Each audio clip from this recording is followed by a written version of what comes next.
Good morning everyone. प्यारे बच्चों, आज हम पढ़ेंगे कि सेलुलर रेस्पिरेशन में कौन सा रेस्पिरेटरी सबस्ट्रेट सबसे पहले बर्न होता है या फिर ऑक्सीडाइज होता है। चलिए देखते हैं। जैसा कि हम लोगों को पता है कि ग्लूकोज सबसे फेवरेट रेस्पिरेटरी सबस्ट्रेट है, तो क्या ग्लूकोज के अलावा कोई और रेस्पिरेटरी सबस्ट्रेट एनर्जी निकालने में एबल नहीं है? बिल्कुल है। आइए उसी बात पे एक डिस्कशन करते हैं और ये भी जानने की कोशिश करेंगे कि रेस्पिरेशन जो है वो कैटाबोलिक पाथवे है या एनाबोलिक है या दोनों है। आइए लेट्स डिस्कस। तो जैसा कि पहले मैंने आपसे क्वेश्चन पूछा, क्या सेलुलर रेस्पिरेशन में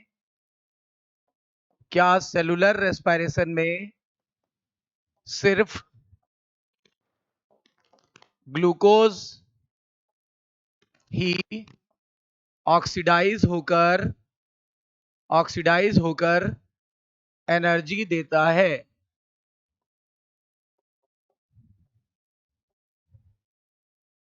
तो बताइए, क्या सेलुलर रेस्पिरेशन में सिर्फ ग्लूकोज ही ऑक्सीडाइज होकर एनर्जी देता है? क्या ये बात सच है? इसका आंसर लिखते हैं नो। ठीक है, अब एक्सप्लेन करते हैं। कहते हैं हम मानते हैं कि ग्लूकोज सबसे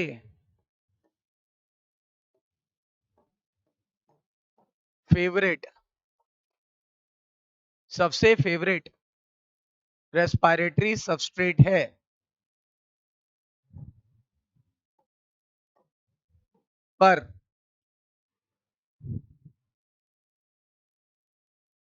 जब सेल में ग्लूकोज एब्सेंट होता है तब प्योर फैट या प्योर प्रोटीन को ऑक्सीडाइज करके एनर्जी निकाल ली जाती है।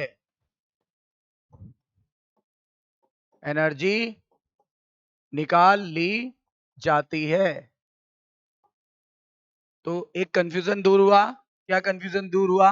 हमें लगता था सिर्फ और सिर्फ ग्लूकोज ही रेस्पिरेटरी सबस्ट्रेट की तरह काम करता है, पर हमने देखा ऐसा नहीं है। ग्लूकोज सबसे फेवरेट है, सबसे ज्यादा फेवर किया जाता है, पर जब सेल में ग्लूकोज की कमी होती है या फिर ग्लूकोज नहीं होता है, तब हमारी सेल प्योर फैट और प्योर प्रोटीन को भी ऑक्सीडाइज कर लेती है। ठीक है बच्चों, क्या समझे? ये हमारी सेल है।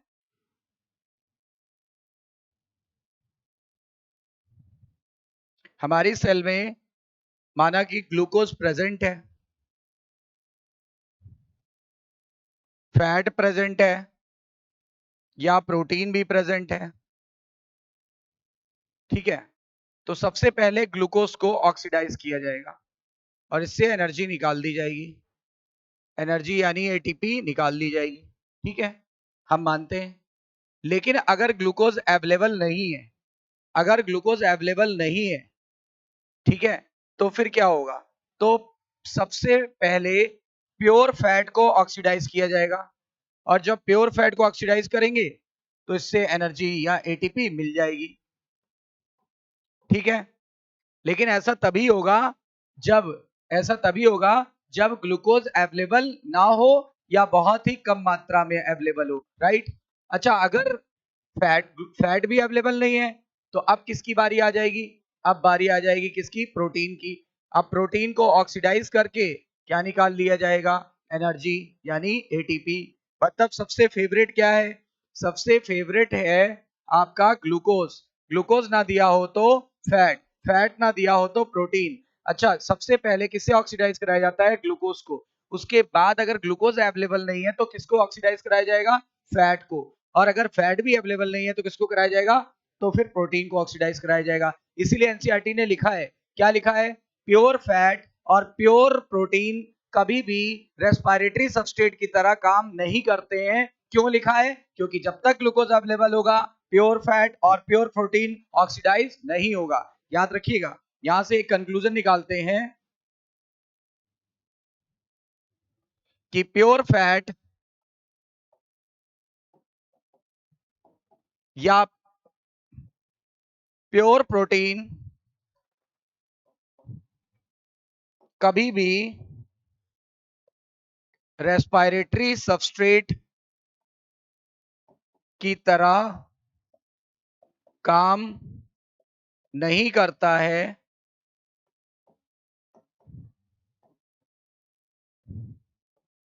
क्योंकि ग्लूकोज अवेलेबल है। क्योंकि ग्लूकोज अवेलेबल है। तो क्या समझे? जब ग्लूकोज अवेलेबल होगा तो प्योर फैट या प्योर प्रोटीन कभी भी ऑक्सीडाइज होकर के एनर्जी रिलीज नहीं करेगा। याद रखिए, प्योर फैट या प्योर प्रोटीन कभी भी रेस्पिरेटरी सबस्ट्रेट की तरह काम नहीं करता है, क्योंकि सेल के अंदर ग्लूकोज अवेलेबल है। अच्छा, ये कब काम करेगा? जब ग्लूकोज अवेलेबल ना हो। ठीक है बच्चों, इतनी बात समझ में आई? इस पॉइंट को मैं हाईलाइट कर लेता हूं।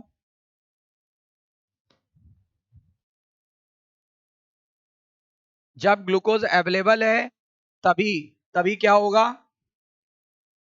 जब ग्लूकोज अवेलेबल है तब तो ग्लूकोज को ही फेवर किया जाएगा, और अगर ग्लूकोज अवेलेबल नहीं है तो फैट को तोड़ा जाएगा, उससे एनर्जी निकाली जाएगी। और अगर फैट भी अवेलेबल नहीं है तो प्रोटीन से एनर्जी निकाली जाएगी।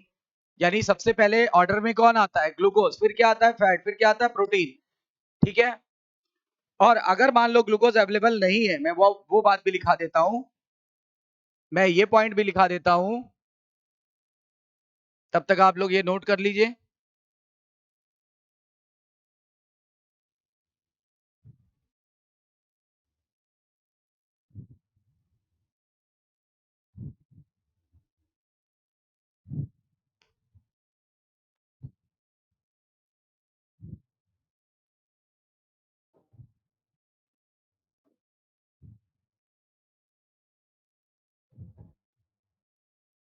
ठीक है, अगला पॉइंट,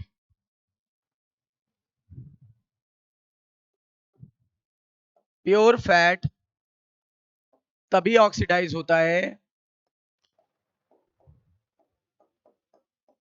जब ग्लूकोज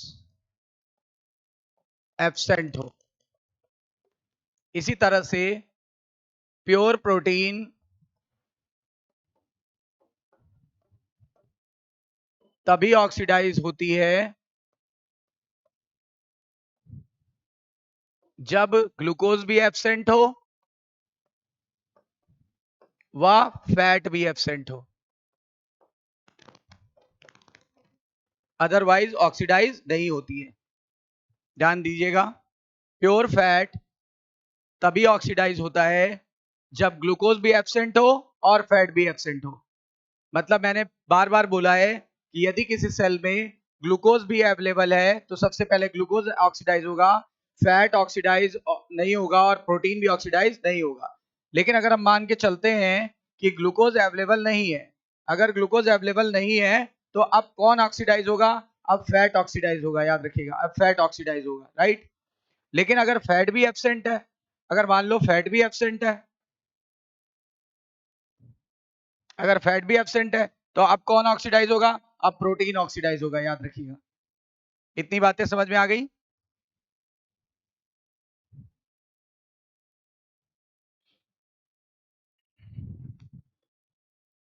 अगला पॉइंट,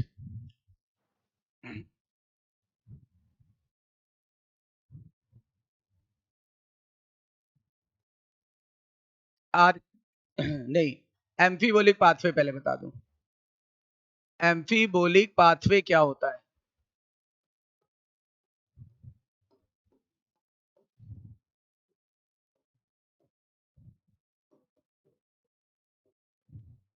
एम्फीबोलिक का मतलब होता है, हम मानते थे कि जो सेलुलर रेस्पिरेशन है उसमें ग्लूकोज टूट रहा है C6H12O6, या अभी हमने देखा फैट टूट रहा है, या फिर अभी हमने देखा प्रोटीन टूट रहा है। ये सारे जब भी ब्रेक होते हैं या ऑक्सीडाइज होते हैं तो ये एनर्जी दे देते हैं।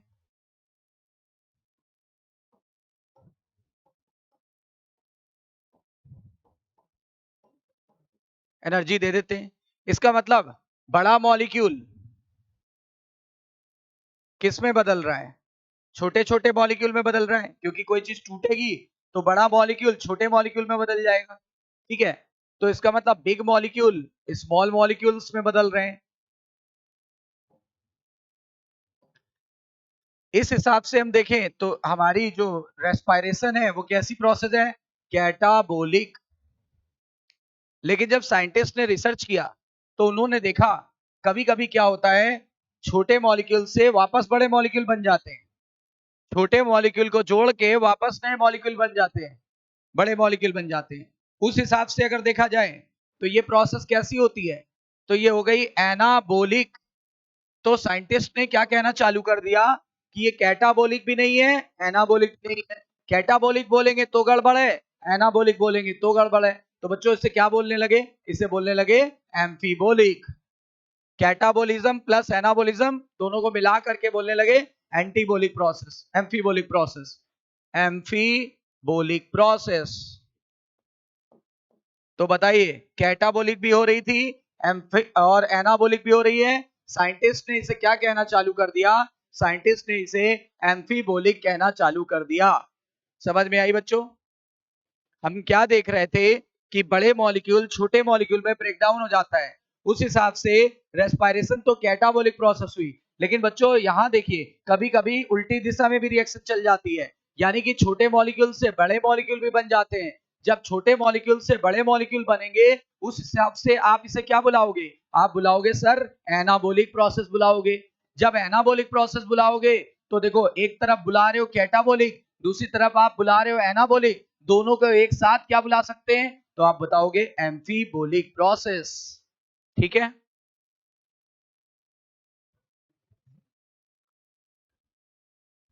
एम्फीबोलिक प्रोसेस।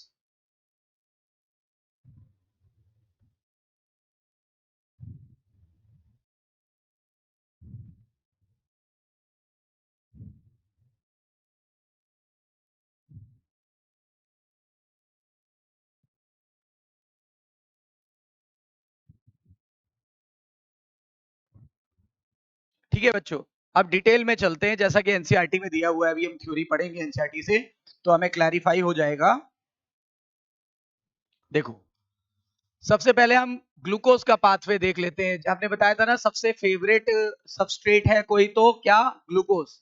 तो सबसे पहले ग्लूकोज का चैनल देखते हैं। फिर हमने बताया था ग्लूकोज नहीं अवेलेबल होगा तो सेल किसको ऑक्सीडाइज कराएगी? फैट को। फिर हम फैट का देखेंगे, और जब फैट भी अवेलेबल नहीं होगा तो हम प्रोटीन का चैनल देखेंगे, तो हम देख पाएंगे कि किस तरह से ऊर्जा प्राप्त होती है तीनों चैनल से। ठीक है बच्चों, आइए देखते हैं। सबसे पहले ग्लूकोज का पाथवे तो हम पढ़ते हुए आए हैं। सबसे पहले ये ग्लाइकोलिसिस करेगा, और बच्चों अगर ग्लाइकोलिसिस होती है तो आपको पता है कि पहले बन जाता है, मतलब कई सारे स्टेप होते हैं, मैं शॉर्ट शॉर्ट में बता रहा हूं जैसा एनसीईआरटी ने दिया है। Fructose 1,6 bis phosphate, fructose 1,6 bis phosphate, और फ्रक्टोज 1,6 बिस फॉस्फेट दो भागों में टूट जाता है बच्चों। एक का नाम था DHAP, di hydroxy acetone phosphate, और दूसरा टूटता था 3-फॉस्फोग्लिसरॉल्डिहाइड 3-PGAL। क्या बच्चों ये बात आपको याद है? यस सर याद है। ग्लूकोज ग्लाइकोलिसिस में गया और वो फ्रक्टोज 1,6 बिस फॉस्फेट में कन्वर्ट हो गया, और ये फ्रक्टोज 1,6 बिस फॉस्फेट का जो कंपाउंड था वो 6 कार्बन का था, और ये 6 कार्बन का कंपाउंड जो था वो 3 कार्बन के 2 पार्ट में टूट गया। ये 3 कार्बन के 2 पार्ट में टूट गया। एक के पास कीटोनिक ग्रुप था, हमने उसे बुलाया था डाई हाइड्रोक्सी एसीटोन फॉस्फेट, और एक के पास एल्डिहाइडिक ग्रुप है बच्चों, हम उसे क्या बुला रहे थे? हम उसे बुला रहे थे 3-फॉस्फोग्लिसरॉल्डिहाइड। ठीक है, इसके बाद आपको पता है ये इसमें कन्वर्ट हो सकता था या ये इसमें कन्वर्ट होता था। फिर आपको पता है कि ये वाला जो कंपाउंड है आगे चल के ये बनाता था पीपी शॉर्ट में लिख रहे हैं तो पीपी बनाता था, ठीक है, पीपी बनाता था फास्फोइनोइल पायरुवेट, फिर बन जाता था पायरुविक एसिड, तो पायरुविक एसिड बन जाता था। और फिर अगर आपको याद हो तो पायरुविक एसिड जो होता है वो फिर एसिटाइल कोएंजाइम ए में कन्वर्ट हो जाता था, एसिटाइल कोएंजाइम ए में। इस रिएक्शन को हम लिंक रिएक्शन कहते थे, ठीक है। उसके बाद क्या हो जाता था, उसके बाद ये क्रेब्स साइकिल में एंटर कर जाता था। क्रेब्स साइकिल जो होती है उसमें एंटर करके ये क्या करता था, CO2 अलग कर देता था और लास्ट में वाटर भी अलग हो जाता था, ऐसा एनसीईआरटी ने लिखा है, ठीक है। तो सबसे पहले ग्लाइकोलिसिस हो गई, फिर लिंक रिएक्शन हो गया, और फिर क्रेब्स साइकिल में CO2 सारे रिलीज हो गए और लास्ट में ETS द्वारा वाटर बन जाता है, आपको अच्छे से पता है, ठीक है ना। इस तरीके से सारी एनर्जी भी निकल जाती है, मैं लिख देता हूं एनर्जी भी निकल गई यहाँ पे, या लिख देता हूं एनर्जी भी निकल गई, यानी ATP भी सारी रिलीज हो गई। क्लियर है बच्चों? अब आगे देखो, ये तो ग्लूकोज का पाथवे हो गया। जब ग्लूकोज अवेलेबल नहीं होगा बच्चों तो किसको ब्रेक डाउन किया जाएगा, तो फैट को ब्रेक डाउन किया जाएगा, ठीक है। फैट जब ब्रेक डाउन होता है तो फैट को पहले डाइजेस्ट किया जाता है, फैट को डाइजेस्ट किया जाएगा लाइपेज की मदद से। फैट को पचाने वाला कौन सा एंजाइम है, फैट यानी लिपिड, लिपिड को पचाने के लिए बच्चों क्या कौन काम करता है, तो आंसर आएगा लाइपेज। लाइपेज ने इसे दो भागों में तोड़ दिया, एक को बोलते हैं फैटी एसिड और एक को बोलते हैं ग्लिसरॉल, एक को फैटी एसिड और एक को ग्लिसरॉल, ठीक है। जो बच्चों ग्लिसरॉल था, ग्लिसरॉल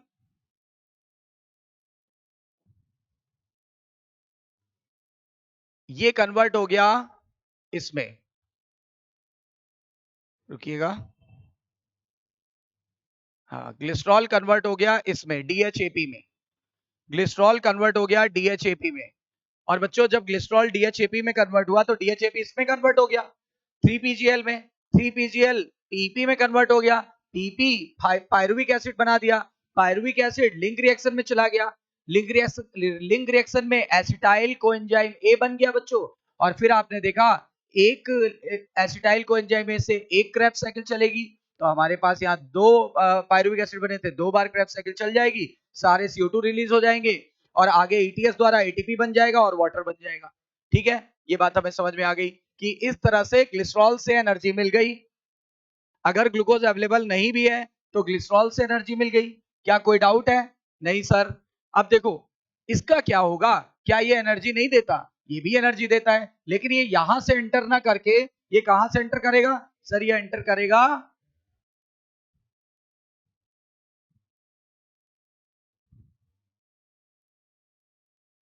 ये एंटर करता है इस लेवल से, पायर एसिटाइल कोएंजाइम A से ये एंटर करेगा इस लेवल से, एसिटाइल कोएंजाइम A से।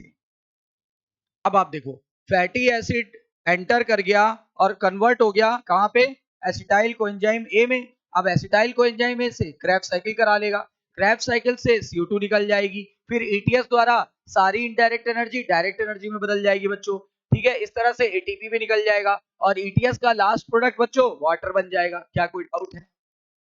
नहीं है सर। तो इस तरीके से देखो फैट से भी ऊर्जा मिल गई, लेकिन फैट से ऊर्जा कब मिलती है, फैट से ऊर्जा तभी मिलती है जब ग्लूकोज अवेलेबल ना हो, यानी सबसे पहले ग्लूकोज से ऊर्जा मिलेगी, ग्लूकोज की एब्सेंस में फैट से ऊर्जा मिलेगी। और बच्चों अगर फैट भी अवेलेबल ना हो तो एनर्जी किससे मिलेगी, जैसा कि अभी मैं पहले आपको बता चुका हूं कि अब एनर्जी मिलेगी किससे, अब एनर्जी मिलेगी बच्चों किससे, जल्दी से कमेंट बॉक्स में रिप्लाई करिए। तो फिर मैं आपको बताता हूं फिर एनर्जी किससे मिलेगी, फिर एनर्जी मिलेगी आपको प्रोटीन से। तो बच्चों आइए प्रोटीन का पाथवे देखते हैं।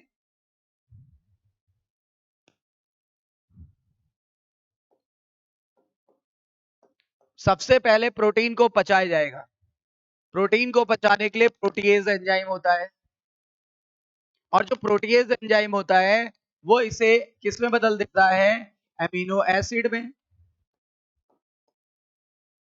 प्रोटीन पचता है एमिनो एसिड में, एमिनो एसिड्स जो होते हैं इसमें से माइनस NH2 ग्रुप कर देंगे, इस प्रोसेस को बोलते हैं डी एमिनेशन।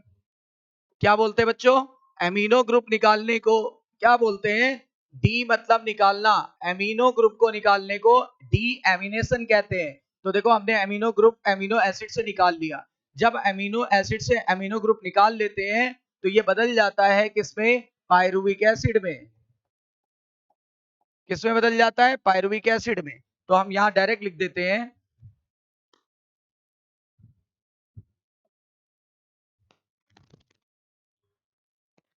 ये बदल गया पायरुविक एसिड में। देखो पायरुविक एसिड में बदल गया। और अगर पायरुविक एसिड में बदल गया तो पायरुविक एसिड लिंक रिएक्शन द्वारा एसिटाइल को एंजाइम में बना लेगा। और बच्चों एसिटाइल को एंजाइम में क्रेब्स साइकिल स्टार्ट कर देगा और क्रेब्स साइकिल द्वारा CO2 निकल जाएगी और फिर ETS द्वारा इनडायरेक्ट एनर्जी डायरेक्ट एनर्जी में बदल जाएगी और लास्ट प्रोडक्ट वाटर बन जाएगा, क्योंकि ऑक्सीजन आखिरी इलेक्ट्रॉन और हाइड्रोजन एक्सेप्टर होता है। ऐसा आप ETS में पढ़ चुके हो, क्या आपको याद है? जल्दी से कमेंट बॉक्स में रिप्लाई करिए।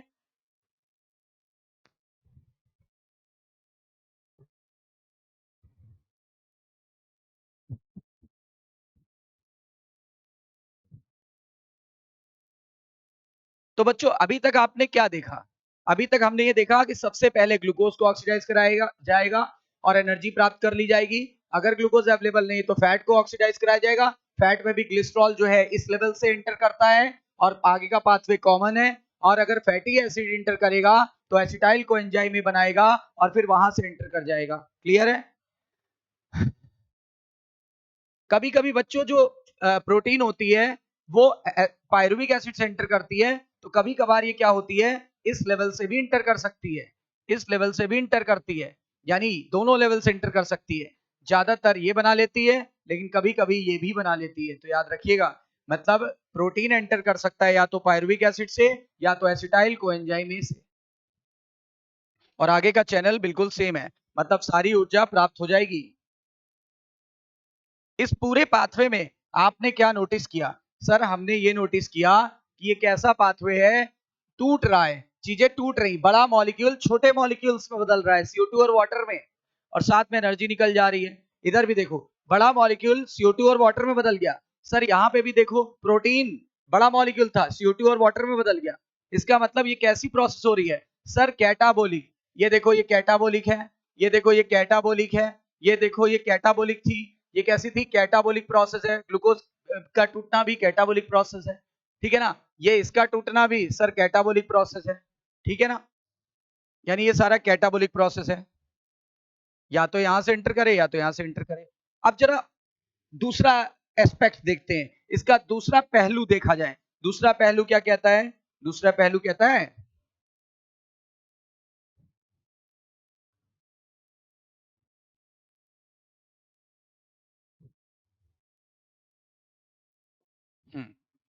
दूसरा पहलू कहता है कभी कभी क्या हो जाता है कि सेल को फैट की आवश्यकता हो जाती है, कभी कभी सेल को फैट की आवश्यकता हो जाती है।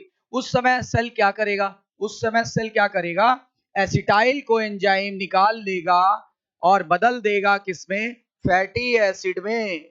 मतलब ये जो पाथवे ऑलरेडी रन कर रहा था, कौन सा वाला? ग्लूकोज का। उस समय क्या होगा? जब glucose acetyl co enzyme A बनाएगा तो आगे उसको क्लेव साइकिल में नहीं जाने दिया जाएगा, बल्कि वहां से विड्रॉ कर लिया जाएगा, खींच के बाहर निकाल लेंगे। अब जब खींच के बाहर निकाल लेंगे तो रिएक्शन इस दिशा में चलेगी। अब जब रिएक्शन बच्चों इस दिशा में चलेगी, रिएक्शन इस दिशा में चल रही है, तो अब बताओ ये तो क्या हो रहा है? छोटे मॉलिक्यूल से बड़ा मॉलिक्यूल बन रहा है। शायद मेरी बात आप समझ गए होंगे। ये है एनाबोलिक पाथवे। अब आपको दिख रहा है एनाबोलिक पाथवे। सर ए मतलब एनाबोलिक पाथवे, सी मतलब कैटाबोलिक पाथवे। ठीक इसी प्रकार अभी फैट नहीं बना, अभी क्या बना है? Fatty acid. हमें क्या बनाना है? फैट। तो देखो अब DHAP को भी क्या कर लिया जाएगा? विड्रॉ कर लिया जाएगा। DHAP को भी कहां से? इस पाथवे से विड्रॉ कर लेंगे और फिर ग्लिसरॉल बन जाएगा। अब आप देखिए अब फिर कैसा हुआ?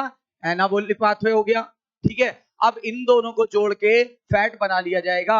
अब आप देखो पहले आप देख रहे थे तो कैसा दिख रहा था? कैटाबोलिक। अब आप देख रहे हो उल्टी दिशा में, तो अब कैसा दिख रहा है? सर ये दिख रहा है एनाबोलिक। यानी कि एक ही पाथवे दो तरीकों से, दो पहलू से अलग अलग रिस्पेक्ट पे देखा जा सकता है। पहले हमने देखा टूटते हुए तो कैटाबोलिक, अब हम देख रहे हैं छोटे मॉलिक्यूल से बड़ा मॉलिक्यूल बनते हुए, तो बच्चों कैसा हुआ, ये हुआ एनाबोलिक पाथवे। ठीक है, आइए अब हम देखते हैं कि अगर सेल में फैट नहीं बल्कि प्रोटीन बनाने की आवश्यकता है तो सेल क्या करेगी। शायद मेरी बात आप समझ गए होंगे, फिर से एनाबोलिक पाथवे काम करेगा। देखो अब क्या किया जाएगा, इसको इधर बदल दिया जाएगा, इसको इधर ले लेंगे, यानी कि पायरुविक एसिड को यहां से यहां ले लिया जाएगा, पायरुविक एसिड को इधर से इधर ले लिया जाएगा, या फिर एसिटाइल को एंजाइम ए को ले लिया जाएगा ये, और दोनों को उल्टी दिशा में भेज दिया जाएगा। यहां पे दोनों को उल्टी दिशा में भेज के फिर से ये बना लेंगे।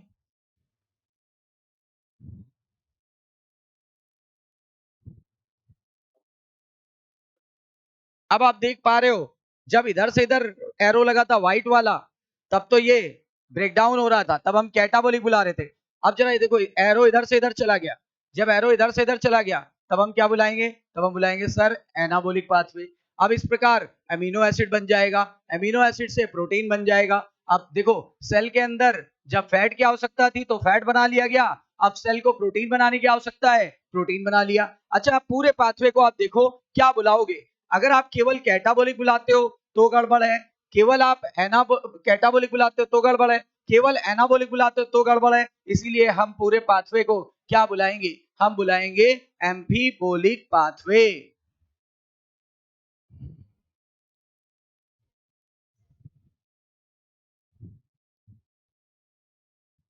ठीक है बच्चों,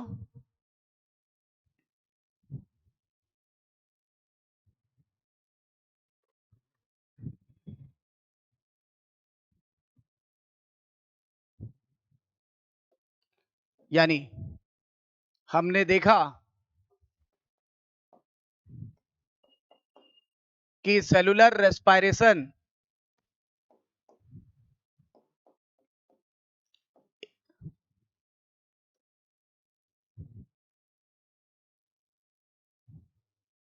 में जब कोई सबस्ट्रेट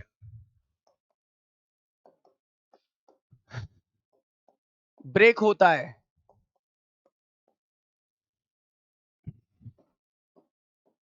तब कैटाबोलिक पाथवे कहते हैं।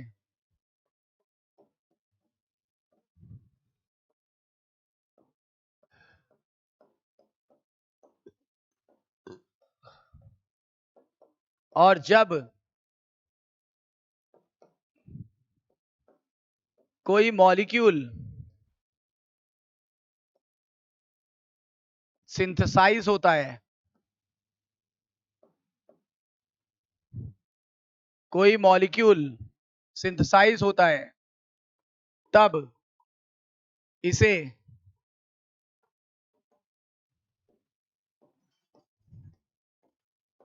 एनाबोलिक पाथवे कहते हैं, तब इसे एनाबोलिक पाथवे कहते हैं।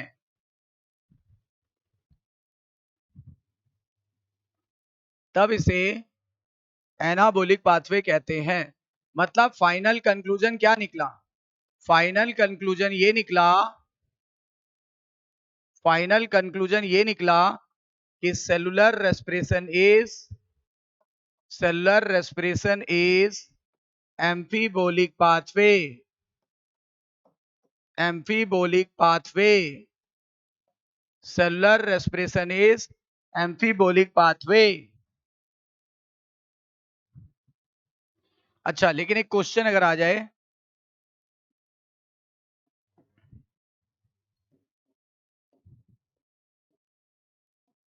एम्फीबोलिक पाथवे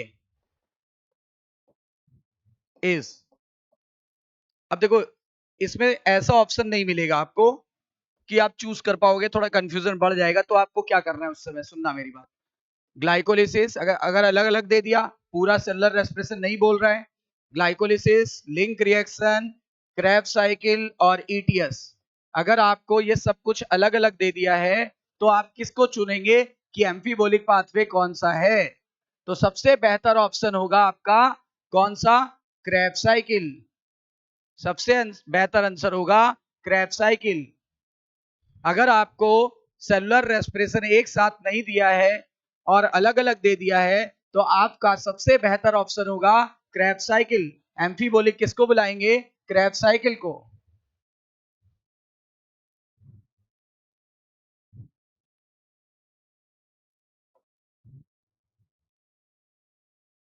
ठीक है,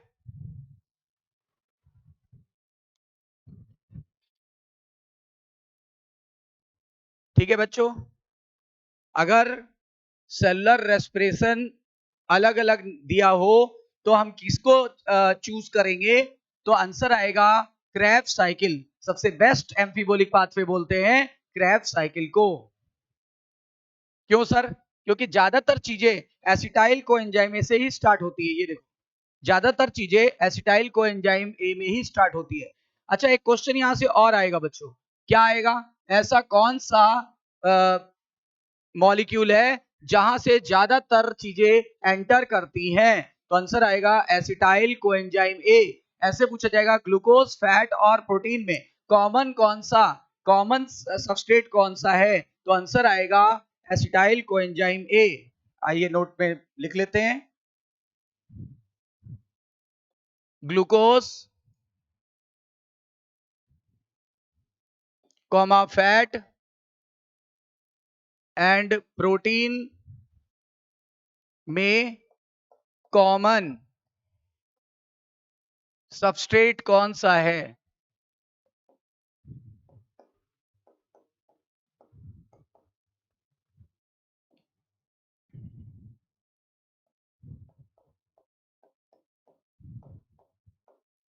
आंसर आएगा एसिटाइल कोएंजाइम ए। अच्छा, अगर ग्लूकोज व प्रोटीन में कॉमन सबस्ट्रेट पूछा जाए,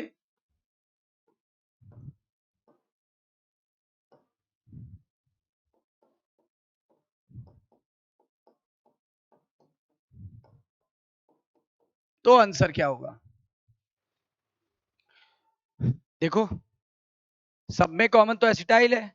अब मैंने ग्लूकोज और प्रोटीन का पूछा है, तो कॉमन है पायरुविक एसिड, पायरुविक एसिड, तो आंसर आ जाएगा पायरुविक एसिड।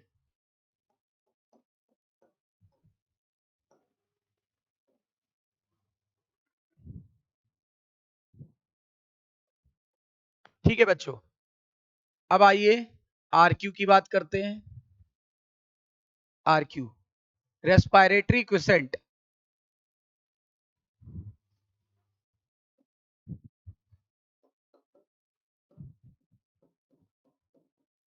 पूरा नाम है रेस्पिरेटरी क्विसेंट। इससे मेजर किया जाता है जिस एपरेटस से, उसको बोलते हैं रेस्पायरोमीटर, रेस्पायरोमीटर। और आरक्यू क्या जानकारी देता है, आरक्यू ये जानकारी देता है कि कौन सा रेस्पिरेटरी सबस्ट्रेट ऑक्सीडाइज हो रहा है। Gives the information, gives the information of, gives the information of type of respiratory substrate, type of respiratory substrate. और आरक्यू निकालते कैसे हैं, आरक्यू बराबर क्या, CO2 released upon O2 consumed. कितना CO2 रिलीज हो रहा है और कितना O2 कंज्यूम हो रहा है, इसके रेशियो से निकाल लेंगे आरक्यू।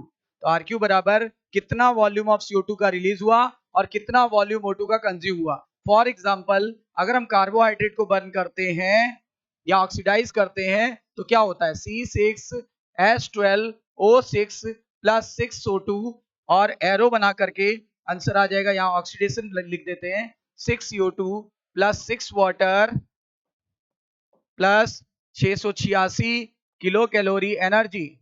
तो आप आरक्यू निकालो, कितना आएगा, RQ फॉर कार्बोहाइड्रेट, CO2 निकला 6 मॉलिक्यूल और O2 यूज हुआ 6 मॉलिक्यूल, 6/6 RQ की वैल्यू 1 आ जाएगी, RQ की वैल्यू 1 आ जाएगी।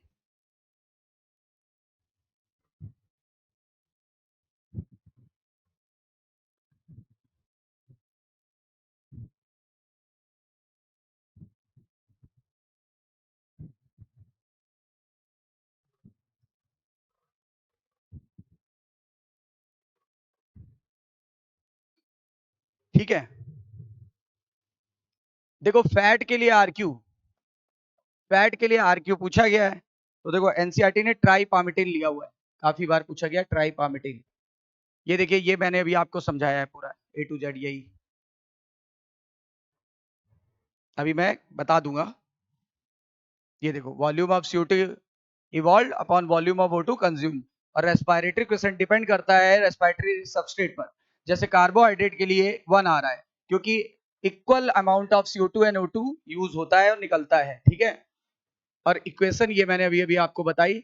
देखो, जब फैट को आप ऑक्सीडाइज कराओगे तो RQ जो होता है वो लेस देन 1 आता है, वो लेस देन 1 आता है। जैसे एक फैटी एसिड है, नाम है ट्राइपामिटिन, अभी कई बार ये क्वेश्चन रिपीट हुआ है, ट्राइपामिटिन, ठीक है।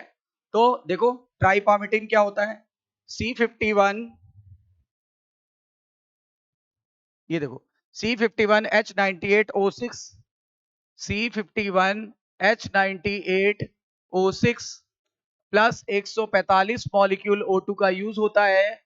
इधर आपका 102 मॉलिक्यूल CO2 का रिलीज होगा, प्लस 98 वाटर निकलेगा, प्लस एनर्जी निकलेगी।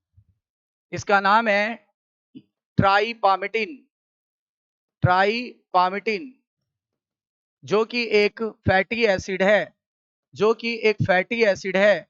एनसीईआरटी ने क्या बोला, इसके लिए RQ निकालो, RQ आ जाएगा 102 CO2 और 145 O2, आंसर आ जाएगा 0.7, यानी RQ for the fat is less than 1।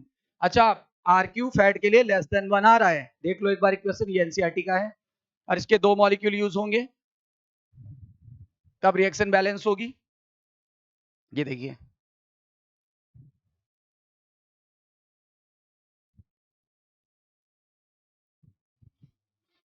अच्छा प्रोटीन के लिए RQ क्या आएगा, प्रोटीन के लिए RQ आता है 0.9, इसके लिए भी आता है लेस देन 1। किसी भी ऑर्गेनिक एसिड के लिए बच्चों RQ पूछा जाए, किसी भी ऑर्गेनिक एसिड के लिए, ऑर्गेनिक एसिड के लिए हमेशा आता है मोर देन 1, मोर देन 1। अच्छा बच्चों, इन दोनों केसेस में RQ 1 से कम आ रहा है, इसका क्या मतलब होता है, अगर RQ कम, अगर RQ कम तो ऑक्सीजन का कंजप्शन ज्यादा, ऑक्सीजन का कंजप्शन ज्यादा, RQ कम तो ऑक्सीजन का कंजप्शन ज्यादा। देखो RQ कम थी ना, देखो ऑक्सीजन ज्यादा यूज हो रही है 145, और ये 102 CO2 रिलीज हो रही है, मतलब CO2 की तुलना में O2 ज्यादा यूज होगी। यही कारण है कि जब भी कभी फैट का ऑक्सीडेशन कराना होता है या फिर प्रोटीन का ऑक्सीडेशन कराना होता है ग्लूकोज की अनुपस्थिति में, तो ज्यादा से ज्यादा ऑक्सीजन खर्च होती है। और इसीलिए सबसे फेवरेट रेस्पिरेटरी सबस्ट्रेट किसको माना जाता है, ग्लूकोज को। क्यों, ग्लूकोज के लिए ऑक्सीजन की कम आवश्यकता होती है, जबकि फैट को और प्रोटीन को ऑक्सीडाइज करने के लिए ऑक्सीजन की ज्यादा आवश्यकता होती है। इसीलिए एनसीईआरटी ने लिखा था कि प्योर फैट या प्योर प्रोटीन को ग्लूकोज की अनुपस्थिति में जल्दी रेस्पिरेटरी वो ग्लूकोज की उपस्थिति में जल्दी रेस्पिरेटरी सबस्ट्रेट की तरह काम नहीं करवाते हैं, क्योंकि जब तक ग्लूकोज अवेलेबल होगा तब तक ऑक्सीजन की मात्रा कम चाहिए, और अगर फैट को ऑक्सीडाइज कराने लगे या प्रोटीन को ऑक्सीडाइज कराने लगे, चूंकि इसकी RQ कम है तो इसको ज्यादा ऑक्सीजन की आवश्यकता होगी, ज्यादा ऑक्सीजन की आवश्यकता है तो फिर सेल पर लोड बढ़ जाएगा बच्चों। एक आखिरी बात बता दें, एनाएरोबिक रेस्पिरेशन का RQ कैसे निकालोगे, एनाएरोबिक रेस्पिरेशन का RQ, एनाएरोबिक रेस्पिरेशन में CO2 तो निकलती है, O2 यूज नहीं होती, यानी समथिंग अपॉन जीरो बराबर इनफाइनाइट आ जाएगा, इनफाइनाइट।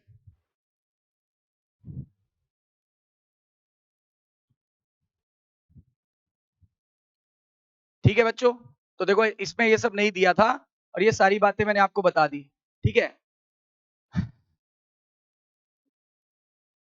ये एम्फीबोलिक पाथवे एक बार पढ़ लेते हैं। ग्लूकोज सबसे फेवर्ड सबस्ट्रेट है किसके लिए? रेस्पिरेशन के लिए।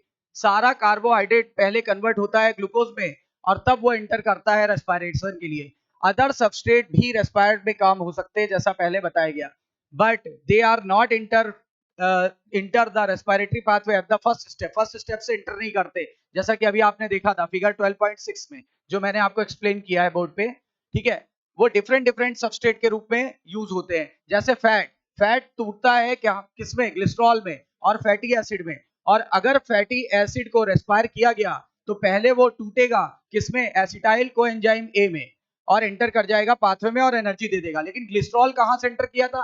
ग्लिसरॉल एंटर किया था 3-PGA वो DHAP में, और DHAP बदल गया था किसमें? PGAL में। देख लो, जो पढ़ाया था वही लिखा है। आगे क्या लिखा है? प्रोटीन जो होता है वो तोड़ा जाएगा पहले प्रोटीएज की मदद से, अब वो अमीनो एसिड में बदल जाएगा, फिर डीएमिनेशन हो जाएगा और डीएमिनेशन के बाद वो एंटर कर जाएगा पाथवे में, क्रेब्स साइकिल में। किस स्टेज से जाएगा? या तो पायरुविक एसिड से जाएगा या तो एसिटाइल कोएंजाइम ए के रूप में जाएगा। कह रहा है रेस्पिरेशन में चीजें क्या हो रही? ब्रेक डाउन हो रही हैं, इसलिए रेस्पिरेटरी पाथवे को पुराने समय में हम कैटाबोलिक पाथवे कहते थे। लेकिन रेस्पिरेटरी पाथवे कैटाबोलिक पाथवे है मान लिया, बट अंडरस्टैंडिंग करेक्ट, क्या ये अंडरस्टैंडिंग करेक्ट है? जब हम डिस्कस करेंगे ऊपर वाली चीज को तो कुछ पॉइंट्स पर जहां पर रेस्पिरेटरी पाथवे डिफरेंट सबस्ट्रेट पे इंटर कर रहे थे और रेस्पायर हो रहे थे, और क्या देने के लिए? एनर्जी। लेकिन इंपॉर्टेंट बात क्या है जानना? इंपॉर्टेंट बात ये जानना है कि जितने भी कंपाउंड होते हैं ये निकाले भी जा सकते हैं, सिर्फ इंटर ही नहीं करते, सिर्फ इंटर ही नहीं करेंगे, जरूरत पड़ने पे जहां से इंटर किए वहीं से निकाल भी लिए जाएंगे, ठीक है ना।